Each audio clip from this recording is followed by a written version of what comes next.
acceptance. And kasi kung accept mo, tapos kalahati lang naman pala, hindi pa rin yun mag-work, diba? When you say you are okay, you have to be 100% okay with the situation. Kasi kung konting bagay lang yung accept mo, babalik ka ulit sa beginning, may pain na naman yun, you're gonna go through a lot of things again. So, that is part of the acceptance. And I'm happy.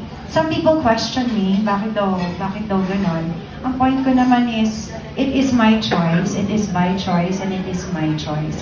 Because, syempre, I also want my kids to enjoy their brother, and gusto ko kasi lumaki rin sila as a family. And for me kasi, mas less, ayoko kasi ng galit. Ayoko na may galit sa katawan. Hindi ako nagagalit, ha. Syempre nagagalit rin ako.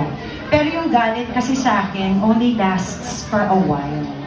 Tapos pag medyo na-realize ko na, yun pala yun, natatanggal rin naman yung galit ko, diba? So, again, it is really just part of accepting the bigger picture, which is, we want, not just me, we want everyone to be all right and harmonious. I think the better word is harmony nga.